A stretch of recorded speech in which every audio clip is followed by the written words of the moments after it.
Boa noite, meus irmãos. Saúdo toda a igreja com a graça e paz do nosso Senhor Jesus. Amém? Muito bom estar aqui novamente, trazendo a palavra de Deus, a responsabilidade de ser instrumento nas suas mãos. Fico muito feliz ali de ver o grupo da Cristolândia. Fico muito feliz quando eu vejo vocês aqui, meus irmãos. Deus abençoe vocês, viu? Meus irmãos, vamos compartilhar a palavra de Deus que se encontra no livro de Josué. Estarei lendo o capítulo 24 com os irmãos, então eu peço aos irmãos que acompanhem as suas Bíblias, os seus aparelhos celulares, que você possa então deixar o texto aberto para que a gente vá destacando alguns versículos. Josué, capítulo 24, diz o seguinte, estou lendo aqui na Nova Almeida Atualizada. Depois Josué reuniu todas as tribos de Israel em Siquém e chamou os anciãos de Israel, os seus chefes, os seus juízes e os seus oficiais. E eles se apresentaram diante de Deus. Então Josué disse a todo o povo: Assim diz o Senhor, Deus de Israel: Antigamente, os pais de vocês, incluindo Terá, pai de Abraão e de Naor, viviam do outro lado do Eufrates e serviam outros deuses. Eu, porém, trouxe Abraão, o pai de vocês, do outro lado do rio, e o fiz percorrer toda a terra de Canaã. Também multipliquei a descendência dele e lhe dei Isaque. A Isaque dei Jacó e Esaú. A Esaú dei como propriedade as montanhas de Seir, mas Jacó e seus filhos desceram para o Egito. Então enviei Moisés e Arão e castiguei o Egito com o que fiz ali. E depois tirei vocês de lá. Quando tirei os seus pais do Egito, vocês chegaram até o mar. Os egípcios perseguiram os pais de vocês com carros de guerra e cavaleiros até o Mar Vermelho. Os pais de vocês clamaram e o Senhor pôs escuridão entre vocês e os egípcios e trouxe o mar sobre eles e o mar os cobriu. Vocês viram com os seus próprios olhos o que eu fiz no Egito. Depois vocês viveram no deserto por muito tempo. Daí eu trouxe a terra dos amorreus que moravam do outro lado do Jordão. Eles lutaram contra vocês, mas eu os entreguei nas mãos de vocês. Vocês tomaram posse da terra deles e eu os destruí diante de vocês. Então o rei de Moabe, Balaque, filho de Zippor, se levantou e lutou contra Israel. Mandou chamar Balaão, filho de Beor, para que os amaldiçoasse. Porém, eu não quis ouvir Balaão e ele teve de abençoar vocês. E assim eu os livrei das mãos de Balaque. Vocês atravessaram o Jordão e chegaram a Jericó. Os moradores de Jericó lutaram contra vocês e o mesmo fizeram também os amorreus, os ferezeus, os cananeus, os heteus, os gigazeus, os heveus e os jebuseus. Porém, eu os entreguei nas mãos de vocês. Enviei vespões adiante de vocês que os expulsaram de diante de vocês, bem como os 2 reis dos amorreus. E não foram as espadas nem os arcos de vocês que fizeram isso. Eu lhes dei uma terra em que vocês não trabalharam e cidades que vocês não haviam construído. Vocês estão vivendo nessas cidades e comem das vinhas e dos olivais que não plantaram. Agora, pois, temam o Senhor e o sirvam com integridade e com fidelidade. Joguem fora os deuses que os pais de vocês serviram do outro lado do Eufrates e no Egito e sirvam o Senhor. Mas se vocês não quiserem servir o Senhor, escolham hoje a quem vão servir. Se os deuses a quem os pais de vocês serviram do outro lado do Eufrates, ou os deuses dos amorreus em cuja terra vocês estão morando. Eu e a minha casa serviremos ao Senhor. Então o povo respondeu: longe de nós abandonar o Senhor para servir outros deuses, porque o Senhor é o nosso Deus. Ele é quem nos tirou, a nós e aos nossos pais, da terra do Egito, da casa da servidão. Ele é quem fez estes grandes sinais aos nossos olhos e nos guardou por todo o caminho em que andamos e entre todos os povos pelo meio dos quais passamos. O Senhor expulsou de diante de nós todas essas gentes, até o amorreu, morador da terra. Portanto, nós também serviremos o Senhor, pois Ele é o nosso Deus.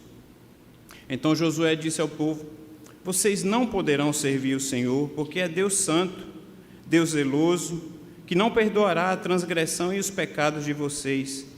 Se abandonarem o Senhor e servirem deuses estranhos, Ele se voltará contra vocês e lhes fará mal e os destruirá, depois de ter lhes feito bem. Então o povo disse a Josué: não, o que queremos é servir o Senhor. Então Josué disse ao povo: vocês são testemunhas contra vocês mesmos de que escolheram o Senhor para o servir. E eles disseram: sim, somos testemunhas. E Josué continuou: agora, pois, joguem fora os deuses estranhos que há no meio de vocês e inclinem o coração ao Senhor, Deus de Israel. Oremos. Deus e Pai, a Tua palavra lida nesse momento, ó Deus, eu quero clamar a Ti, que Tu uses o Teu servo como instrumento nas Tuas mãos, Senhor. Que nós possamos ser impactados pela Tua palavra, Senhor. Que pessoas possam ser atingidas por essa palavra que é viva e verdadeira, que fala aos nossos corações, ó Deus. Em nome de Jesus, que vidas possam ser transformadas e famílias possam ser transformadas nessa noite. É isso que eu te peço, em nome de Jesus. Amém. Meus irmãos, em várias versões aqui, verso 15, eu quero destacar com vocês o finalzinho dele. As traduções são semelhantes, eu não sei a tradução que está aí com você, mas o Nova Almeida fala: eu e a minha casa serviremos ao Senhor. A Almeida Corrigida Fiel fala: porém, eu e a minha casa serviremos ao Senhor. A Nova Versão Internacional fala: eu e a minha família serviremos ao Senhor. A Nova Versão Transformadora fala: quanto a mim, eu e a minha família serviremos ao Senhor. Também a Nova Tradução na linguagem de hoje, semelhantemente, fala: porém, eu e a minha família serviremos o Deus, o Senhor. Eu quero fugir às regras homiléticas, que meu pai ali, ele sempre fala, que eu não quis ser aluno dele, né? Eu acho que vocês já ouviram ele contando essa história. Mas, conhecendo as regras homiléticas, eu sei que não é de praxe a gente destacar o título do sermão. Não é uma linha normal, mas eu quero seguir uma linha na contramão e destacar com os irmãos o título do sermão de hoje. Parece ser um título de filme ou um título de uma novela, que é A Escolha. Grava bem esse título aí no seu coração, meu irmão. A escolha que você precisa fazer essa noite. Meus irmãos, de fato, escolher é um dos atos mais comuns na nossa vida, é um dos atos corriqueiros. Assim, quando a gente acorda, a gente já tem que escolher. Talvez a primeira situação que você tem que escolher, principalmente aqueles que gostam de usar o celular para despertar do sono, é escolher: eu aperto aquele botão do soneca ou eu já levanto. Aquele botão já é uma tentação na vida da gente, né? Quantas vezes a gente perde o horário porque a gente escolhe apertar o botão, só mais 10 minutos eu preciso, aqueles 10 minutos abençoados para descansar de uma noite talvez que não tenha sido uma noite tão bem dormida. Escolhas constantes na vida da gente é uma escolha contínua. Escolher, ele se torna um ato de liberdade na nossa vida, mas também escolher é um ato de responsabilidade para cada um de nós. Escolher muitas vezes se torna um risco, mas também quando nós escolhemos mal, nós temos a consequência dos nossos erros, das nossas escolhas. Mesmo quando nós não escolhemos, porque talvez o caminho que a gente queira trilhar muitas vezes seja, já que é um risco tão grande eu escolher entre um caminho A, B, a situação A, B ou C, talvez eu prefiro não escolher. Mas quando nós não escolhemos, também já é uma escolha. E às vezes esse caminho que a gente trilha, esse caminho que parece ser mais fácil de não escolhermos, mesmo já fazendo uma escolha, é um caminho muitas vezes como reflexo, talvez, da nossa característica humana, da nossa teimosia, por exemplo. Quantas vezes escolhemos não escolher porque somos teimosos? Salmos 32:9, o salmista fala: não sejam como o cavalo ou o burro, que não têm entendimento, mas precisam ser controlados com freios e rédeas, caso contrário, não obedecem. Quantas vezes nós preferimos trilhar o caminho de não escolher porque nós somos teimosos? Isaías 48:4 fala: pois eu sabia o quão obstinado você era, os tendões do seu pescoço eram ferro e a sua testa era bronze. A nossa natureza humana é uma natureza muito teimosa, e nós vivemos muitas vezes fugindo das escolhas, porque nós preferimos trilhar esse caminho de não escolher. Também, como reflexo de algumas vezes de não escolher, que às vezes é um caminho tendencioso, mas muitas vezes nós não escolhemos porque é um reflexo da nossa dureza de coração. Neemias 9:17 diz o seguinte: eles se recusaram a ouvir-te e esqueceram-se dos milagres que realizaste entre eles. Tornaram-se obstinados e na sua rebeldia escolheram um líder a fim de voltarem à sua escravidão. Mas tu és um Deus perdoador, um Deus bondoso e misericordioso, muito paciente e cheio de amor, por isso não os abandonaste. Nós muitas vezes, com o coração obstinado, nós preferimos trilhar esse caminho da dureza de coração. Jesus, quando ressuscitou e apareceu aos seus discípulos, o texto em Marcos 16:14 fala: mais tarde Jesus apareceu aos 11 enquanto eles comiam e censurou-lhes a incredulidade e a dureza de coração. Por quê? Porque eles não acreditaram no que tinham visto depois de ressurreto. Nossos corações endurecidos, vários textos da palavra relatam essa natureza da gente. Isaías 46:12 fala: escutem-me vocês de coração obstinado, vocês que estão longe da retidão. Característica dos nossos corações obstinados. Meus irmãos, fazer uma escolha não é fácil, então nós preferimos muitas vezes não trilhar o caminho da escolha, mesmo já sendo uma escolha. A palavra também fala em relação à omissão, que é o caminho que muitas vezes nós trilhamos, e nós temos vivido muito o caminho da omissão, infelizmente. Mas Tiago 4,17 ele também fala: aquele pois que sabe que tem que fazer o bem, mas quando ele não faz, ele comete pecado.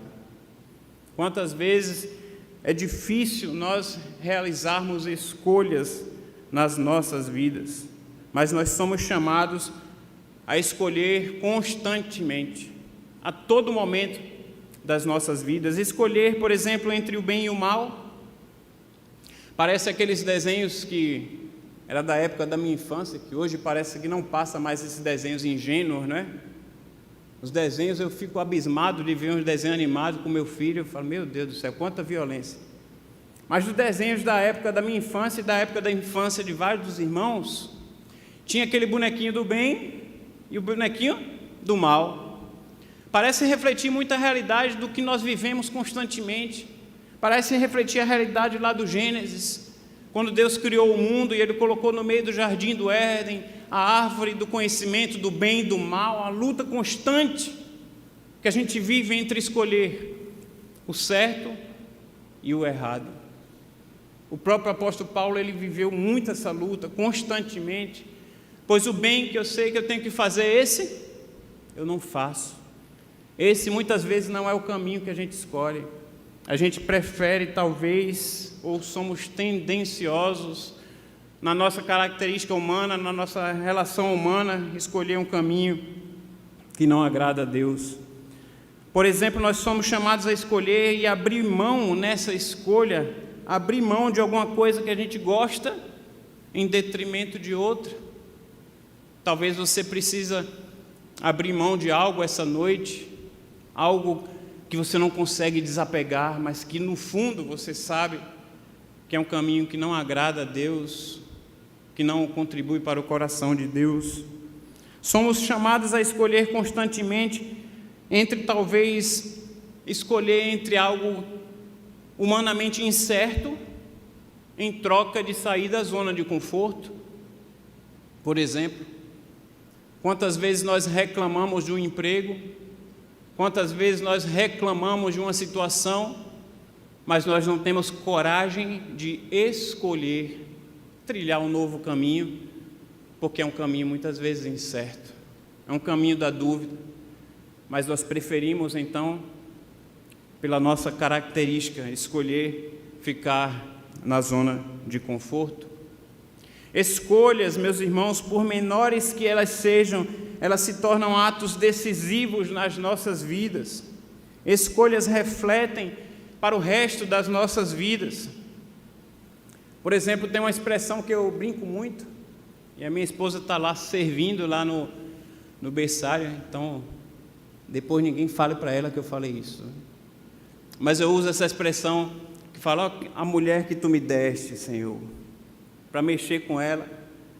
E muitas vezes a gente fala essa expressão, eu já ouvi outras pessoas falando, mas a mulher que o Senhor me deu foi a mulher que eu escolhi. Deus pode ter proporcionado o caminho para que a gente se conhecesse, mas a mulher que nós temos, o marido que vocês têm, foram resultados das escolhas que vocês fizeram.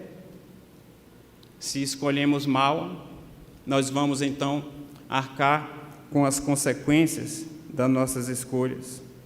Escolhas refletem para o resto das nossas vidas e também na vida daqueles que estão ao nosso redor, na vida das nossas famílias, por exemplo.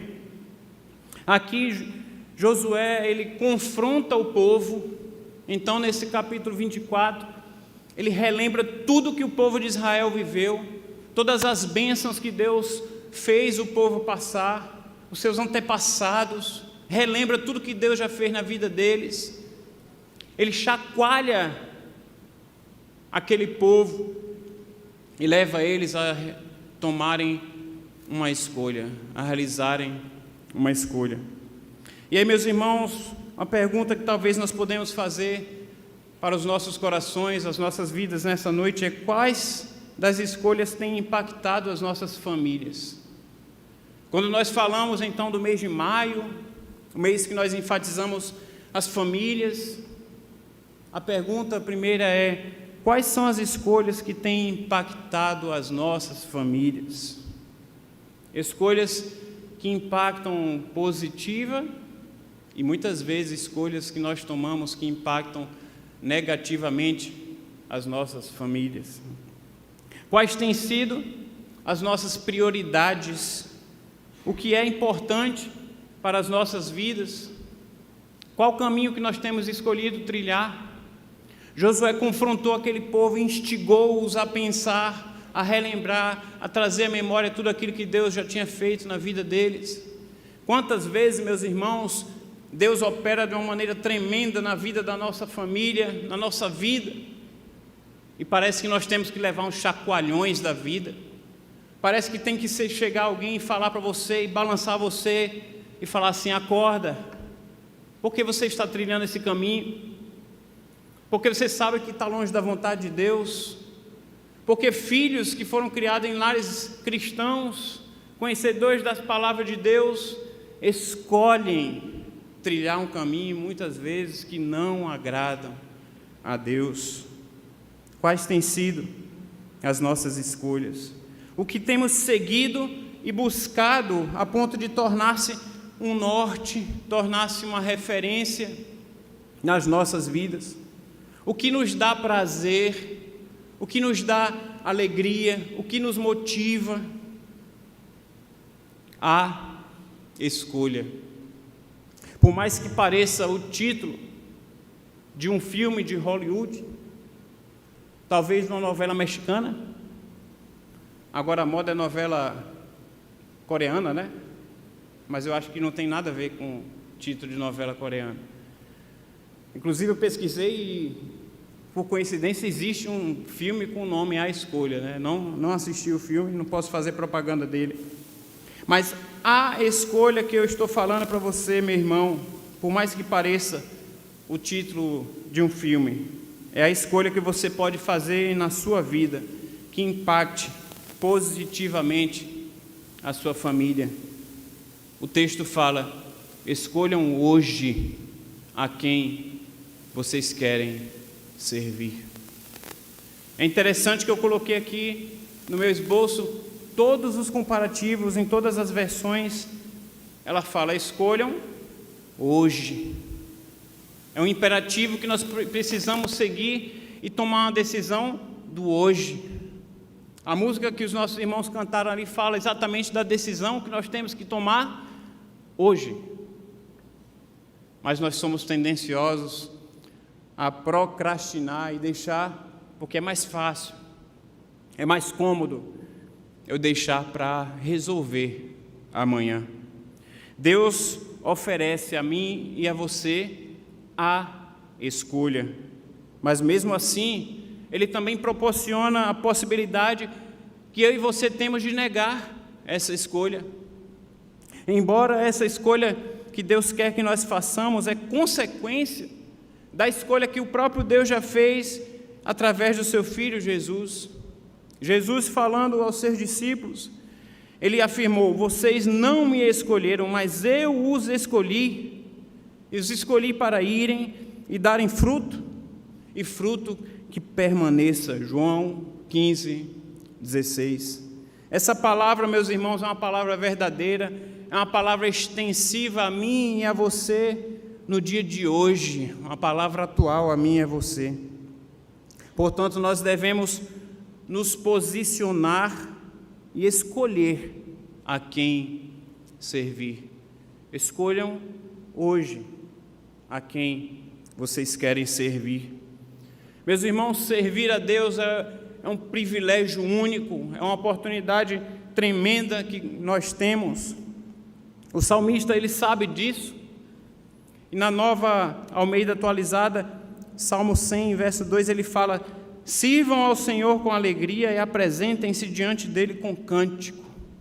Na Nova Versão Internacional, o mesmo versículo fala: prestem culto ao Senhor com alegria e entrem na presença com cânticos alegres. Aqui a gente consegue identificar, quando lá no texto de Josué, quando nós lemos a questão do serviço, servir a Deus, escolham a quem você quer servir. Esse serviço, ele tem a ver com adoração a Deus, ele tem a ver com prestar culto a Deus. Não é servir a Deus de uma forma automática, que muitas vezes, meus irmãos, nós servimos a Deus de uma forma automática. Hoje, por exemplo, eu estou ali olhando para a câmera e os irmãos estão longe, em outras cidades, de repente até em outro país, e depois eles colocam lá no chat do YouTube: eu estou em Portugal, eu estou na Europa, eu estou na Bahia, eu estou no Caruaru. A tecnologia dá esse acesso para que a palavra de Deus vá além de fronteiras. Mas muitas vezes eu me preocupo, e aí um desabafo particular meu: quantas vezes nós estamos tão no automático a querer servir a Deus, achando que servir a Deus é só estar no berçário, é estar no departamento infantil, é estar na recepção, na comunicação, e tudo isso é maravilhoso, mas servir a Deus, acima de tudo, é prestar culto a Ele. E quando nós temos oportunidade de vir à casa de Deus, de estar reunido em comunhão com os irmãos, e falar assim: hoje eu não estou escalado para nada, então eu vou servir através do culto que eu vou prestar a Ele. A nossa escolha, muitas vezes, é usar a tecnologia e ficar em casa. E aí é quando eu me preocupo, quando talvez as prioridades estejam erradas. Qual tem sido então a motivação que eu e você temos verdadeiramente em servir a Deus? Qual tem sido a motivação que nós temos de vir à igreja? Será porque nós estamos escalados para trabalhar em alguma área? Ou será porque eu quero que a minha vida seja um culto a Deus, dedicado aqui entre os irmãos? O verso 14 fala exatamente: agora, pois, temam o Senhor e o sirvam com integridade e com fidelidade. Agora, temam ao Senhor. Meus irmãos, temer ao Senhor significa confiar plenamente em Deus, significa ter respeito, reconhecer a sua soberania, significa ter reverência pelo seu poder, significa ter reverência por quem Ele é. Temer a Deus é o princípio da sabedoria. Temer a Deus é prestar culto a Ele. Escolham, pois, a quem você quer servir. E essa escolha de servir, a palavra também nos fala que ela tem que ser feita com integridade e com fidelidade. Servir é adorar com integridade. É a qualidade, integridade é a qualidade daquilo que é íntegro, daquilo que é completo. Por exemplo, pastor Marcos Felipe está ali em cima, a gente sempre brinca imitando o irmão Wagner. Ele não está aqui, eu acho que ele está assistindo pelo YouTube, depois ele vai puxar minha orelha. Mas o irmão Wagner, com aquela voz bonita dele de locutor, né? Então ele fala assim, que nós possamos servir a Deus com toda a inteireza do nosso ser. Isso é ser íntegro. É você oferecer diante de Deus toda a inteireza do seu ser, do seu coração, tudo que você é.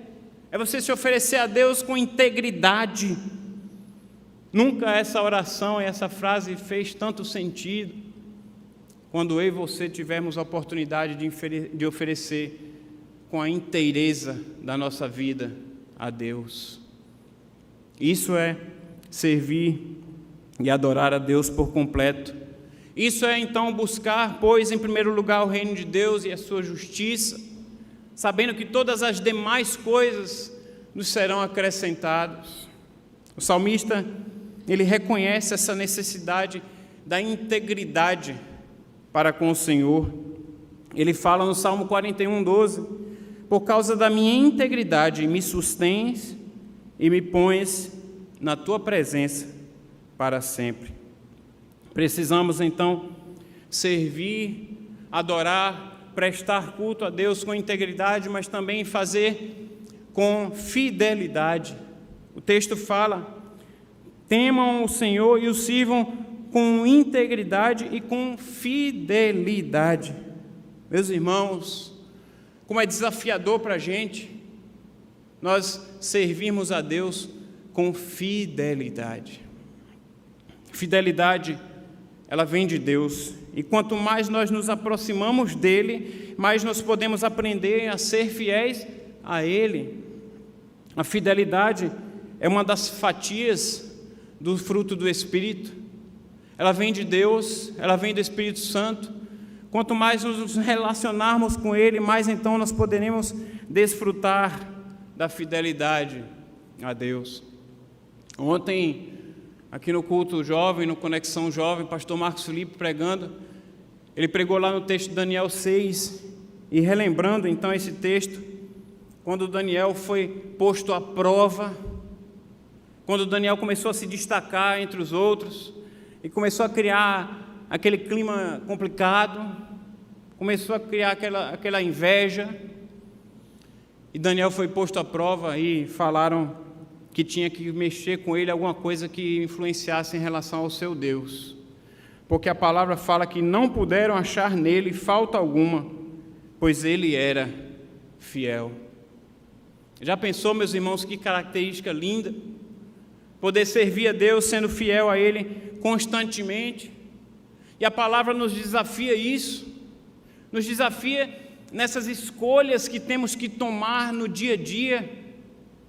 A palavra fala em Apocalipse 2:10: seja fiel até a morte e dar-te-ei a coroa da vida. Que desafio de fidelidade nós temos? Nós estamos sendo, então, íntegros e fiéis a Deus? As escolhas que estamos fazendo têm refletido essa integridade e essa fidelidade ao Deus do qual nós professamos? Quais têm sido as nossas escolhas? As escolhas que têm refletido na vida das nossas vidas, nas nossas famílias, dos nossos vizinhos, dos nossos colegas de trabalho? Qual o caminho que nós temos trilhado que influenciam positivamente, que refletem os valores do reino de Deus àqueles que estão ao nosso redor? O título que eu pedi para os irmãos destacarem: a escolha. A escolha, ela deve ser feita, e ela deve ser feita hoje. Escolham hoje a quem vocês vão servir. Joguem fora os deuses que os pais de vocês serviram. Aqui no verso 23, depois que Josué falou a sua decisão, depois que Josué refletiu o seu desejo para com a sua família, instigou o povo e falou assim: vocês não vão conseguir ter essa decisão, vocês são fracos, vocês vão voltar aos antigos deuses. E o povo argumentou lá com Josué. E aí no verso 23 fala: agora, pois, já que vocês tomaram essa decisão, já que vocês são testemunhas de vocês mesmos em relação a essa decisão, agora, pois, joguem fora os deuses estranhos que há no meio de vocês e inclinem o coração ao Senhor. Meus irmãos, a pergunta que talvez seja difícil da gente ouvir, que talvez você fale: pastor, eu não tenho deuses estranhos. Mas a pergunta é: quais têm sido os deuses estranhos que eu e você precisamos abandonar? Quais têm sido as decisões que nós temos tomado, aquilo que nós temos trilhado, que fazem diferença naquilo que nós estamos enraizados muitas vezes, que a gente tem dificuldade de largar? Muitas vezes nós vemos famílias desoladas, famílias acabadas, famílias desunidas, famílias que os filhos criados nos lares cristãos, que enxergam nos seus pais muitas vezes um legalismo, uma religiosidade que pesa, que traz um fardo para a família. Talvez aquilo que a gente precise se libertar, esses deuses estranhos, seja exatamente a gente se apegar ao Senhor e viver a sua palavra. Muitas vezes discussões têm ocorrido em igrejas por aí afora, porque as pessoas falam: essa mesa de som tem que ficar aqui, o piano não pode ser desse lado, tem que ser do outro, né? O irmão Jerônimo conta ali a história do piano, que mas sempre foi desse lado. Aí ele chegou e falou: não, tem que ser do outro agora, porque o piano ficava com a boca aberta para cá, o som não chegava. Aí, não, mas nunca foi, meu irmão, o piano desse lado, não pode. Que regra universal é essa, que você não pode mudar um piano de lugar, não pode tirar uma mesa, não pode deixar uma porta aberta ou fechada? Porque muitas vezes o nosso legalismo está preso àquilo. E talvez sejam esses deuses estranhos que a gente precisa se libertar e viver verdadeiramente a palavra de Deus. Talvez isso me incomoda, em primeiro lugar, de falar. Talvez isso incomode os irmãos. Mas nós precisamos abrir mão dos deuses estranhos. E muitas vezes essas escolhas têm pesado nas nossas famílias em relação a isso. Uma escolha deve ser feita, então, nessa noite. Se a sua escolha for por omissão, então eu quero dizer a você que os deuses estranhos da sua vida, eles serão vitoriosos. Mas se a sua escolha for por uma ação, for por uma determinação, que então seja feita não uma escolha, mas que seja feita a escolha da sua vida. Escolha, pois, a quem você quer servir. A escolha pode e deve ser feita para poder, como essa escolha, refletir de geração em geração, como o salmista fala no Salmo 145, verso 4. Uma geração contará a outra a grandiosidade dos teus feitos. Eles anunciarão os teus atos poderosos. Qual é a sua resposta para a escolha? O meu desejo e a minha oração é que a sua resposta seja uma resposta igual a que Josué teve, determinando com convicção aquilo que ele queria para a vida dele e para a vida da sua família. Eu e a minha família serviremos ao Senhor. Que Deus abençoe a vida e a família de cada um dos irmãos nessa noite, em nome de Jesus.